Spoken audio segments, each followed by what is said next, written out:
తాజా 30 యాంకర్ ఉదయభాను ఒకప్పుడు తెలుగు బుల్లితెరను ఒక ఊపేసింది. తెలుగు టీవీ అనగానే ఉదయభాను పేరు గుర్తొచ్చేది. ఆమె స్వస్థలం కరీంనగర్ జిల్లాలోని సుల్తానాబాద్. ఆమె తండ్రి హెచ్కే పటేల్. ఆయన ఒక ఆయుర్వేద డాక్టర్. ఉదయభాను అనే పేరుతో కవితలు కూడా రాసేవారు. తన కళం పేరును కూతురికి పెట్టుకున్నారు. ఆ పేరు తెలుగునాట ఇంత పాపులర్ అవుతుందని ఆయన కలలో కూడా ఊహించి ఉండరు. దురదృష్టవశాత్తు కూతురి ఎదుగుదలను చూసే అవకాశం ఆ తండ్రికి లేకుండా పోయింది. ఉదయభానుకు 4 ఏళ్ల వయసులో తండ్రి చనిపోయారు. ఆమెకు 10వ తరగతి చదువుతున్నప్పుడు అంటే 1990లో ఎర్ర సైన్యం అనే సినిమాలో కనిపించే ఛాన్స్ వచ్చింది. ఆ తర్వాత కూడా కొన్ని సినిమాల్లో ఆమె కనిపించింది. కానీ సినిమా కంటే బుల్లితెర ఉదయభానుకు పర్ఫెక్ట్గా సెట్ అయింది.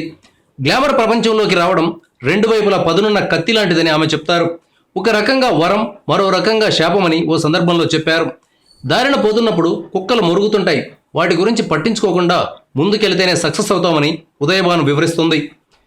విజయవాడకు చెందిన థియేటర్స్ ఓనర్ అయిన విజయ్ కుమార్ను ఉదయభాను ప్రేమించి పెళ్లాడింది. వీరి వివాహం ఆర్య సమాజ్లో జరిగింది.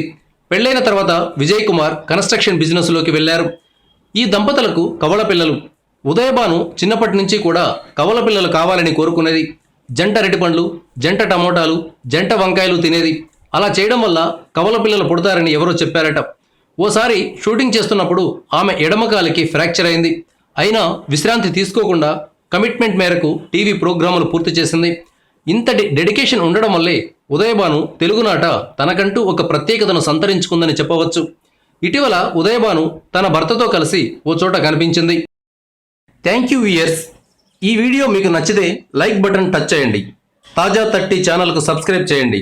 మీ మిత్రులకు షేర్ చేయండి.